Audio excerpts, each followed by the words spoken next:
Recent events in our country, like the killings of George Floyd, Breonna Taylor, and Ahmaud Arbery, have led us here to an at times difficult but very necessary conversation about race and social justice. I'm Chris Onorato from News Channel 13, and we're in Schenectady, where, like as many parts in the country, protesters have filled the city streets. Only the police department here responded to peaceful protests by kneeling and joining the march. And we're at Proctor's Theater in Schenectady, and I'm joined by Chief of Police Eric Clifford, as well as Will Rivas, who is a leader in the community here in Schenectady. Gentlemen, thank you for being with us here to have this conversation. It's good to see you. Thank you for having us. Thank you for having us. Chief, the picture of you kneeling beside a squad car amongst a crowd has garnered a lot of attention. What was it in those moments leading up to that that made you decide, you know what, this is what I need to do?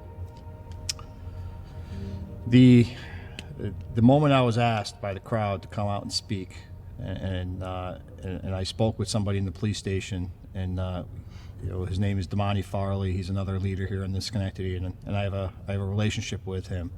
So he came in and he said, Eric, if you come outside and speak, I think this will end peacefully. This is what this is what everybody wants.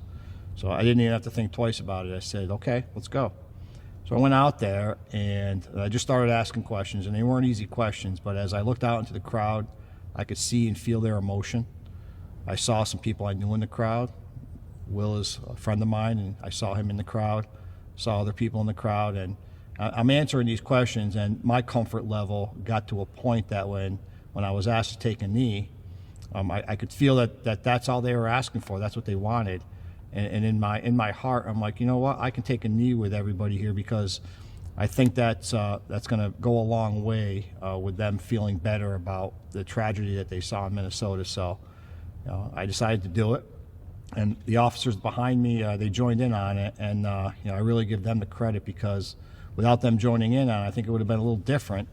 But so it really came from the hearts of everybody that were there. Well, what did that do? What did that gesture do for you, for everybody else in the crowd, black or not, people who were all after the same common goal here of social justice? Well, I think it's important to understand that, when the people put the protest together, there's a lot of emotion. People are very upset about what's going on and what has been going on. And I think kind of the request was out of the sense of, we want something. And, as a person who was in the crowd, and I could feel the energy, and you're one with the people from the community at that point, really across the nation, not just standing in Schenectady at that point in time, it's, we want one request met. Even if in that time it's the simplest thing, as far as, we want you to kneel with us. And what people have to really understand about that is, this protest was really led by some young people from the community. So I thought for them to actually have a request, a stance so powerful, to hear this young woman who was standing next to me at the time, and she gets up on this thing and she says, she looks into the crowd and she's like, what do we want? And she looks over at the police and she says, we want you to kneel with us. And then collectively at that point, I think we all kind of felt like, okay, this is a good opportunity for us to reach a starting point. And to be in the crowd and to witness that moment and to really be a part of it, to see the young people really take charge, to see the police chief and the police officer respond, you felt a lot of hope in that situation. You use starting point, which I think is a great phrase here, because through this conversation, this is only a starting point. We've got a long way to go, but hopefully through conversations like this, we will achieve those steps forward that I know the three of us certainly want to take, and hopefully the people watching this as well. Those are the two questions I had, but the questions I have here, guys, are from the community. They're not mine. They're not our production staffs. They're not the directors of this piece. They are from people who live in and around the city of Schenectady. So, Chief, I know you're a Schenectady County lifelong resident. What was it about joining the police force, though, that was so compelling for you? Yeah, you're right. I was born and raised in Schenectady County, and I graduated from Union College, and I did what most graduates do. I went to work in corporate America, and my brother, on the other hand, he went into the military and he became a police officer.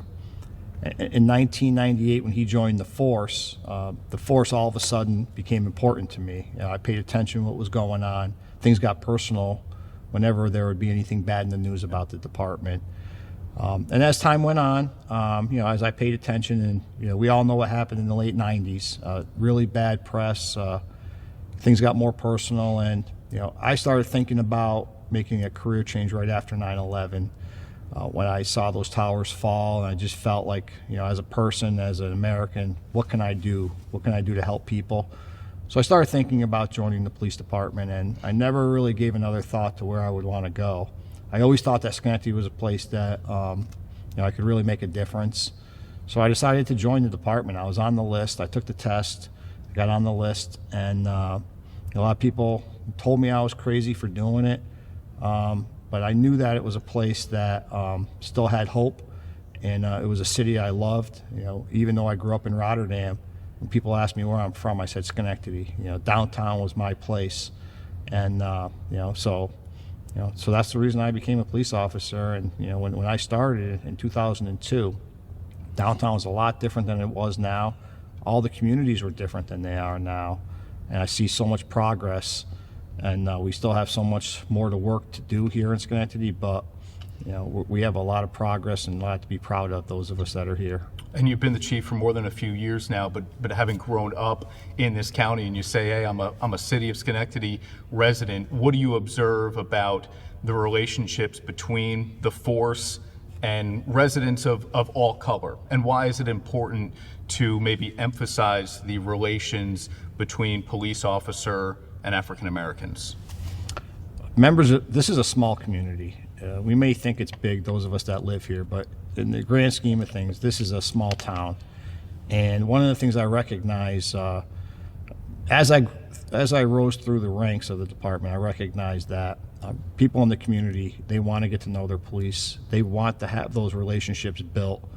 And especially when I became the chief, it became even more important for people to feel like they could approach me and talk to me, get some input from myself.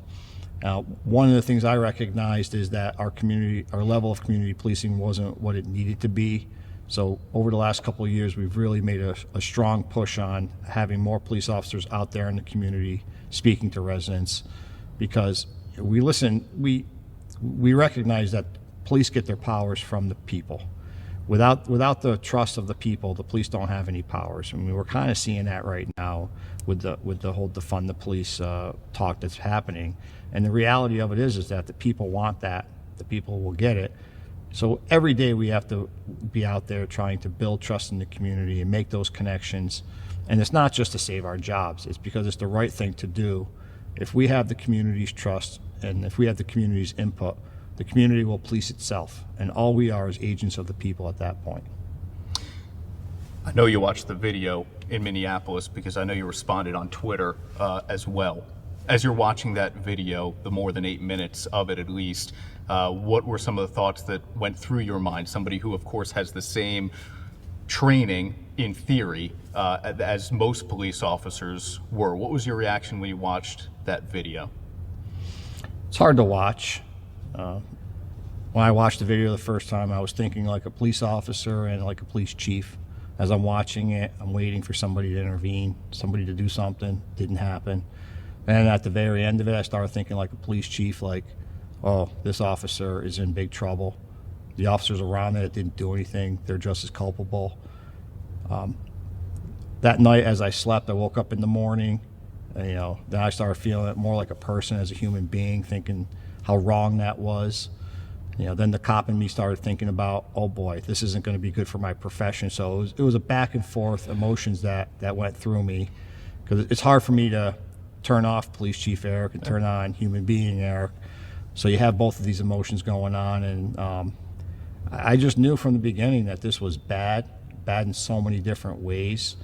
I may have underestimated how it affected our community, especially the members of our community of color, and but I don't blame anybody for feeling the way they do, because I do tend to understand, and I try and understand more how they feel, and how watching something like this happen in 2020 happens. I mean, I thought that would have been behind us. I thought that everything that we've gone through over the years, these messages would be getting out, but clearly they haven't. Chief, I've had police say to me in the recent weeks, this anger towards us as a collective group is frustrating as well, because we're not all that way. We shouldn't all be held to what we saw on a smartphone in Minneapolis. But what is your thought towards the police force as a generality kind of being thrown into the same pot in this current time? It's the environment that we live in. That's one of the reasons why I spoke out right away, is that when I saw this, I knew that what happened in Minneapolis was going to have an impact here locally. I wanted members of this community to know specifically that that type of a restraint that was done in Minneapolis is not allowed here in Schenectady. That was the biggest reason I felt I needed to talk to the community and let everybody know that. And, Will kind of put it the right way with the social media, that things get sent very fast, very rapidly. It's just it's the world is flat. It's no longer, if it used to be back in 15, 20 years ago, if a Schenectady police officer did something on the midnight shift, the day shift guy might have to pay for it in the next interaction that they had with that person. But now it's the same way with an officer in Minneapolis or San Diego, that if they do something, an officer in Schenectady might have to deal with it. So technology has made our job a little bit harder, but we have to remember that technology is making our job a little bit easier too. It's given us the ability to communicate a lot faster. A lot of the good stuff we do gets out there just as fast as the bad stuff. And we have the ability now to police ourselves and provide quality assurance reviews of body camera footage. That's what we're doing here in Schenectady. Is supervisors randomly pick interactions and they review them with the body cameras and give constructive feedback. And so technology has hurt us in some areas, but it's really helped us in others. And I got to believe that we're at the infancy stages of trying to fix this problem. It's just going to be, clearly we need to do it as fast as we can. We don't have time to be wasting anymore. Will, we can have conversations like this. Do you feel like voices are being heard? As I said, I know you said, hey, starting stage, but do you feel like voices have been heard in the last couple of weeks? Are we taking the right and necessary steps forward? I believe we have the opportunity to take those steps. I think, the conversations are a step. But, outside of that, we want to see, what are the policies and procedures? What are the statistics per neighborhood? We want to understand. The same way, police want to understand us, we want to understand them. We don't want things to be closed off and, okay, we took a picture and it's a great moment, but, let's go back to normal. We want to really be able to sit down and, what does it mean to be a police officer? What are the procedures? How do you go about your day to day? And I think because we're in Schenectady and we've created kind of a certain community dynamic, it's great that we're having those conversations. And I'm excited really about the next steps. If you just look at the collective response of some politicians and just some other areas, you see that people are listening. People are listening. Now, we have to be mindful of, I think, something that we have to do, and this is really a community thing. When we come to the table, we have to be clear on what we want. Because I think a lot of times some things can be lost. Okay, we marched, we protest, we did this, but what is our request? That's why, I think for a lot of people who only saw the kneel as symbolic, they really have to understand that it was a request and it was met. And that really showed our collective power. So I think if we come to the table with, these are some 3 or 4 things that we want to see. These are 3 or 4 things we want to understand. I believe we can really start digging into how we go about fixing some things by meeting those needs. And I don't know if those needs come to mind overnight. No. They're certainly not met overnight, but through the conversations you're having in the Black community, are those being discussed? Do you know, look, off the bat, we need X, Y, and Z to feel like we're a true equal part of society? Yes, no, those conversations are definitely happening. I can tell you those conversations are definitely happening in Schenectady, Albany as well. These conversations are not only happening, but things are really being put together as far as, ideas as far as this is what we want, and this is what we want to understand. And I think as we start to bring those things together, it would be foolish of us to think that, okay, because we're having this conversation, all of a sudden everything is going to change. A lot of us are starting to really understand the process. I think for a lot of people, they don't understand the process. The police are one aspect of the overall problem of systemic oppression. You have the legislation and the courts in which things are created and then passed. So we're looking at one piece, which we're angry at, but we really have to sit down and look at the whole structure and how we want to address certain things. So having a conversation with the police chief and sitting down with the police officers and really coming up with an agenda and 4 or 5 items that we want addressed. And I'm comfortable in believing that Chief Clifford and his team will sit down and they will answer our questions. Again, I've had a relationship with him long enough to know that, I trust the fact that, unfortunately, because there's been some things in Schenectady's past that hasn't made the police force as trustworthy all the time. I trust in the fact that he is willing to do the work to move forward. So that's why I'm comfortable having the conversation, because I've known in my own interaction with him that he's always been comfortable having those conversations. And so, Chief, as you look to better yourself, better the department, better the relations you have with the community, have you had internal discussions within the department about what do we need to do differently, if anything? I have. I've had a lot of discussions about that, both internally and externally. I'm on the phone regularly with the mayor, and we're talking about both what we're doing now and what I would like to do. Full disclosure, I don't know what I want to do. I think it's pretty fluid right now. I'm still listening. When I go to, just when the events are happening, when the protests are happening, there's one happening right now, I'll be listening to what's being said. I'll be trying to understand what's wanted. And we're gonna be meeting, in the future, in the very short future, and having discussions. They're already scheduled, but I'll be attending some of the events. Many of my commanders will be attending some of the events. We've had a very large outpouring of people wanting to help, which we are taking as much help as we can with helping to solve this. I've been in touch with people at Union College, from the president to the assistant dean of students to the dean of students. And everybody's offered their help in some capacity. So, this is certainly something that I'm willing to do. I don't profess to be an expert at it. I'm going to need as much help as I can. And I think conversations are the good starting point where I want to do more listening than talking. But I'm willing to answer questions if asked. Will, until some of those things that the chief has mentioned happen, until some of the further requests are met, do you feel safe in the city as a black man? Do your friends, does your family feel safe in this city? No, I don't. I think right now, given the situation, it's hard for anybody really to feel safe. I think we feel as safe as we can because, again, in kind of policing ourselves, we kind of check in with each other. I think it's very hard for anybody to, if you own a home and somebody breaks in, are you going to feel safe? No, you may have to up the security. You may want to look at how you go about your day-to-day operation. So, I think right now, I think we feel as safe as possible. But I think given the spectrum of what's happened, we're all looking at our lives and really feeling, again, as that could be any of us. And nobody wants that to happen to anyone.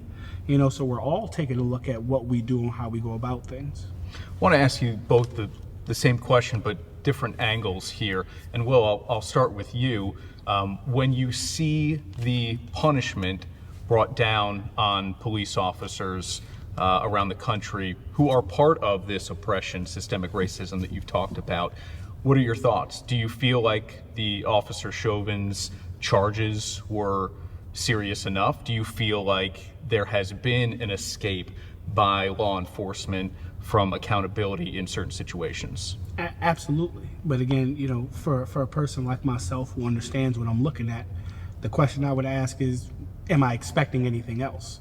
Historically, unfortunately, this is what happens. The response is the way it is because of, again, the way social media, we're forcing the narrative so they don't have no choice but to respond. Again, it's nice that charges were given, but how do those charges, what does the process, I will say this. What does the arrest process and the conviction process of someone like that look towards someone like myself? If it was somebody that looked like me that did that, I know what the justice system looks like to me from my community and how we're treated. And I know based on what I'm looking at, it's not the same. You know, so for anybody who's ever been incarcerated or stood in front of a judge or had to pay bail, you're looking at the situation, you're saying to yourself, given what he did, and it's very obvious, extremely obvious, given what he did, that response would not be the same if it was me or if it was somebody from my community. You know, maybe it's money, maybe it's color, maybe it's privilege, maybe it's all those things. Maybe again, it's that systemic oppression that we all talk about that's so obvious and so evident this is really what's lit the match to the anger really across the nation, because everybody else who's ever been incarcerated or been, you know, on trial for anything, we're looking at this and we're saying, man, that's not how that goes. And so, Chief, if you agree with what Will has said, why is it that maybe certain arms of law enforcement haven't been held to the standard that a civilian might in a certain situation, like the one we saw in Minneapolis? There's a couple different things to talk about when you're talking about holding police accountable. You know, it's a job for police officers. They're out there doing their job. Typically, when an officer breaks the law during an interaction, they were sent to that call.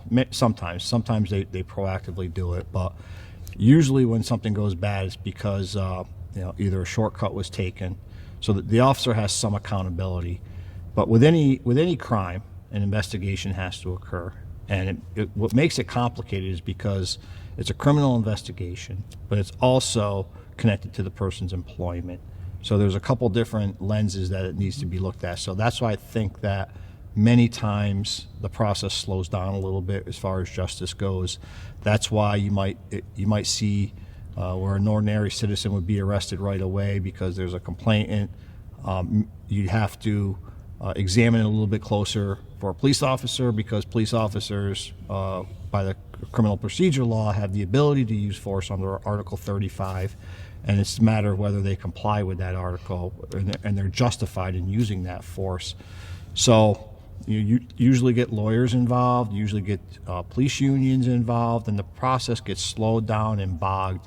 And ultimately, you know, if the officer does not get charged in a similar manner, it's a case-by-case basis on why. You know, in many cases, it's determined by the courts through a grand jury process, usually, that the officer was justified. Where to the observer out in the community, they see the video and they don't understand that.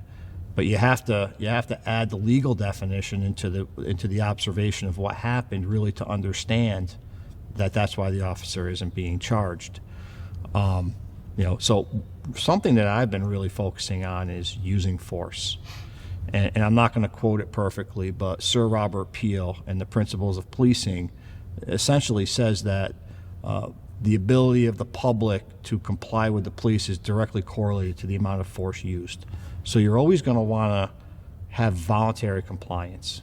And if you get to a point as a police officer where the community is constantly fighting with you, resisting your arrest, you need to look long and hard of how you're handling yourself, what's going on with the community that they're fighting with you. I should be able to go up to you, which they do in England. They don't even have firearms. They might carry a nightstick, and say, you're under arrest, put your hands behind your back, and have voluntary compliance and bring them before the justice system.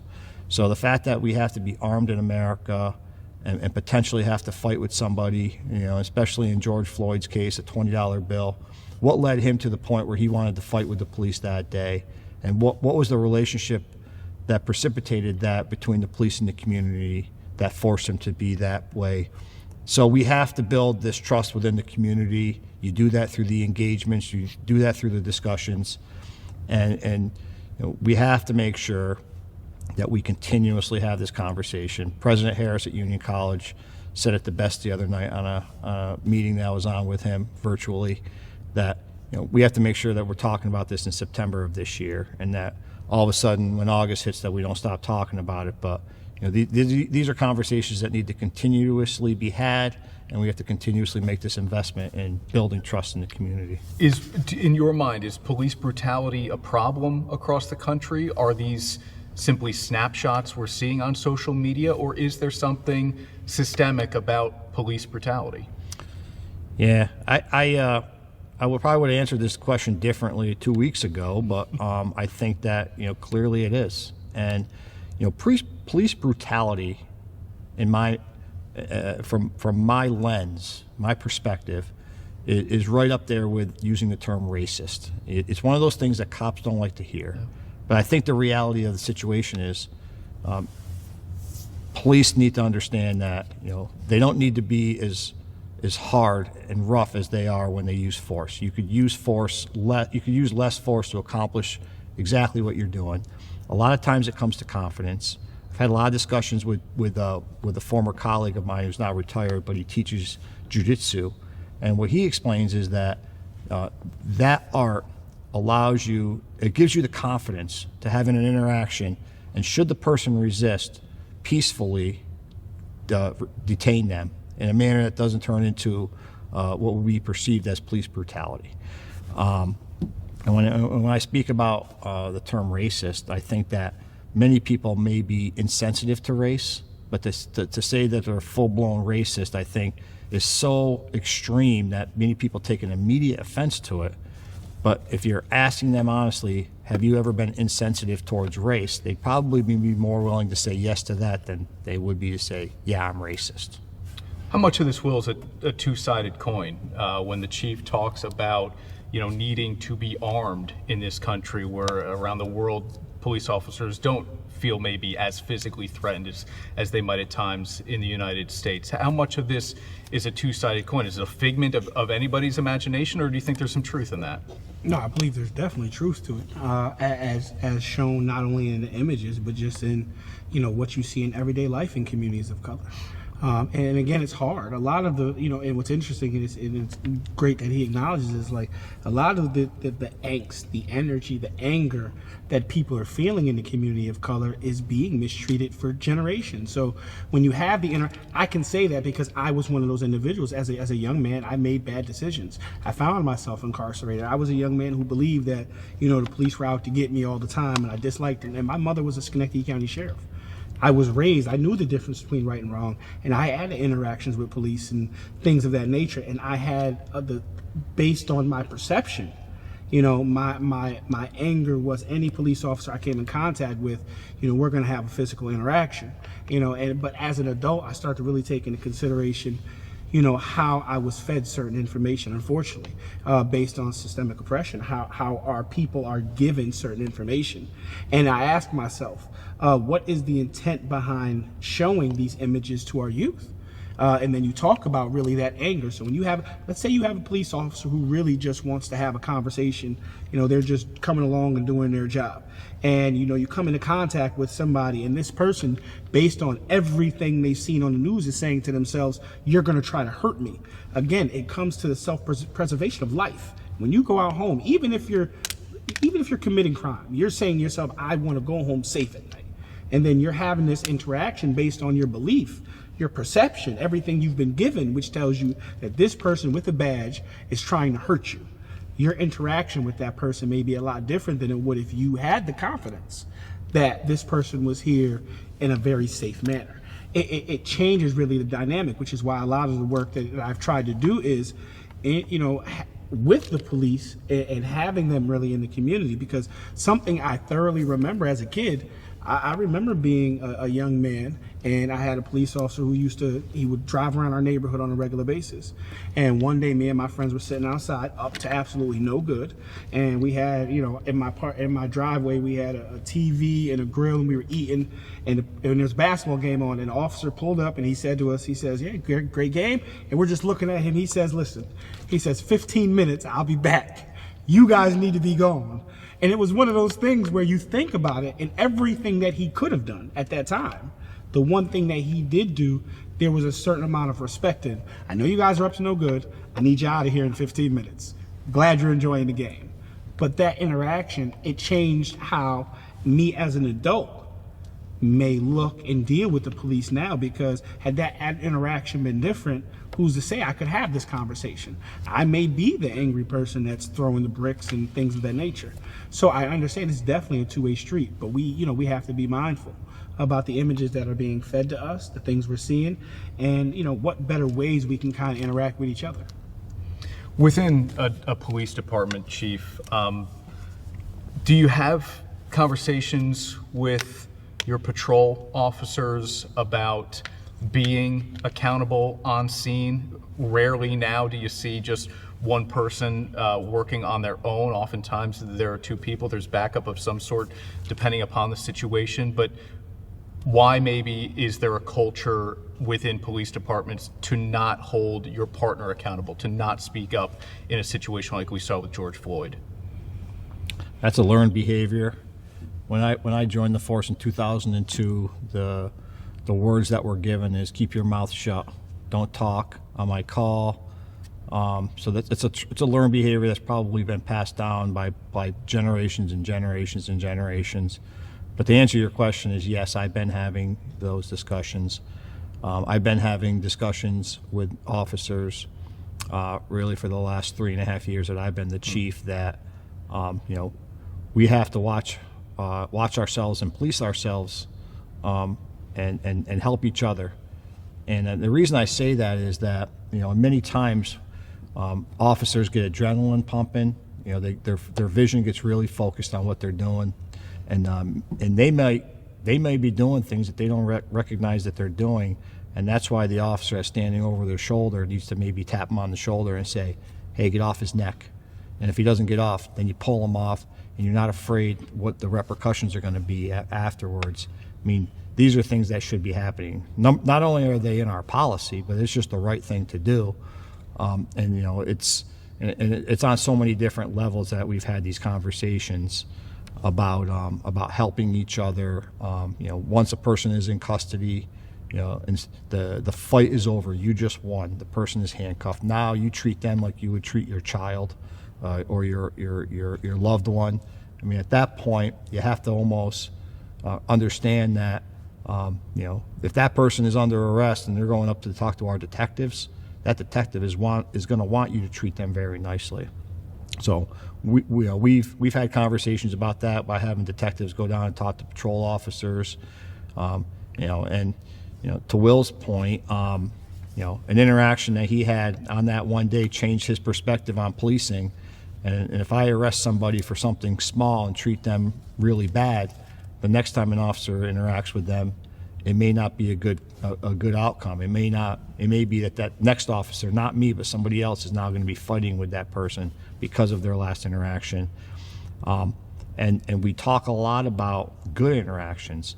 And I've had experience where I've arrested people before, and they've come out and told me that they've either dealt with me before and I was always decent to them, or another officer was always decent to them, so they're not going to give us a hard time. So it's such a different dynamic that if you treat them bad, you're going to get treated bad in the future. If you treat them good, you're going to be treated good in the future.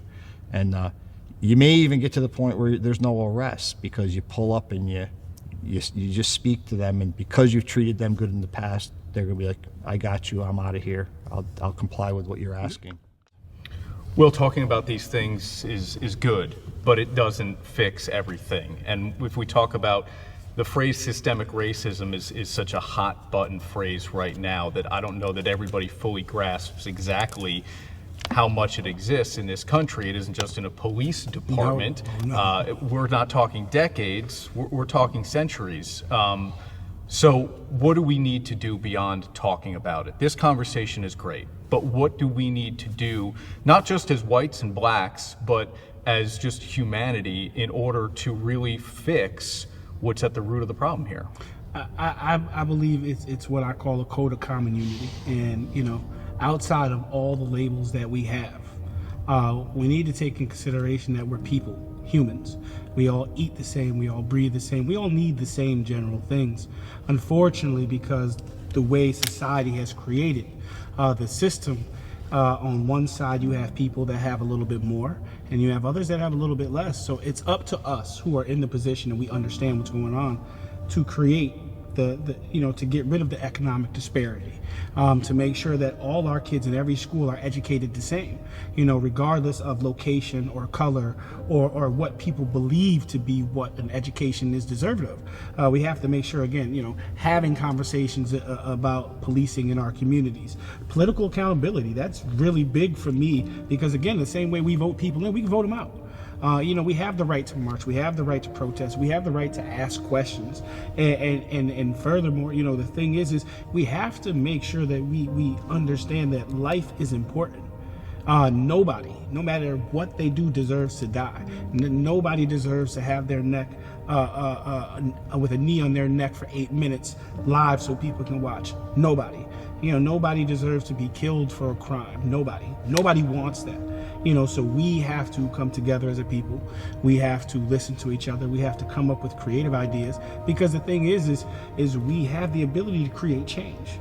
Here in Schenectady, even on a small scope of what people may think, we have the ability to create economic change. We have the ability to create educational change. We have the ability, as you see, to get the attention of the police and of the elected officials to now be in the position where it's like, okay, are you paying attention now? Let's sit down and have and we've just showed our collective power and our ability to be able to do that. So I think, like I said, this is a very good starting point. We need to come up with not necessarily a list of demands, but we have to come up with some creative ideas and itinerary as far as what we expect and what we need going forward. And in that, we can really come up with some strategies and really start to hold each other accountable. So, Will, what is already happening in the community in terms of trying to bridge the gap that might exist? Some of the phenomenal work being done by, the Walter Simpkins, the Marion Porterfields, the Monty Farleys, Jamaica Miles, the Miracle on Craig Street organizations, myself, Save Our Streets. There's been a tremendous amount of energy and love poured in our community for the last few years. Something that a lot of people weren't aware of is that we actually had 2 or 3 summers where there was very little to no violence, because there was so much love and compassion poured out. So when we look at where we are right now and the wonderful efforts of Jamaica Miles and these young leaders and all of us and the things that are going on, we really have to make sure that we keep in perspective the work of our elders, the love that was poured into our community, and where we want to go, and remembering that it takes a village, and we're all in this together. Do you see that, Chief? Do you see the collaborations that are happening in the community and that it's making a difference? I do, and I think that it's been an investment that both the police department and all these different organizations have been making for a long time, at least for the last 3.5 years that I've been the chief. But before that, under Chief Kilcullen and Chief Chair's leadership, it's been quite the road that we've been on. I like to believe that we've been participating in some police reforms really since Commissioner Wayne Bennett, the late Wayne Bennett, came to the police department. So that's over 10 years ago that we've been making incremental changes based on community input and some things that have happened at our department. But we certainly still have a long way to go. I think that one thing that we haven't done is to have these conversations to see what else the community would like. I'm looking forward to reviewing policies with members of our community, getting input from them on what they would like to see. And I'm also looking forward to maybe taking the next step on outreach. I think that's an area that we haven't been doing our best at. But one of the things I would like to say is that the day that the protest came to the Schenectady Police Department and I took a knee, I just want to recognize that it's really the protesters, the people that were there, and it was up to them whether it was going to be a peaceful protest or not. And they're the ones to be applauded here for it not being peaceful, for extending themselves to us, a police department, ending up at the front of the department, shaking hands, taking pictures, having discussions about where do we go from here. They were the ones that came together, and my friend Will is a big part of this. Damani was a big part of this, and so was Legacy, and so many of the other young protesters that were open to it. And we made commitments to each other, which I'm going to fulfill. When I took a knee, it was not an empty promise. It wasn't just something to do so that it would end peacefully. It was a commitment that I made at that time, and I intend to fulfill that. Well, as a white man who is not a police officer, I can't put myself in either of your shoes, but this conversation has helped me, certainly, and I'll continue to ask, what can I do better? How can I treat all people more fairly? And obviously, we hope that certainly carries some momentum across the country.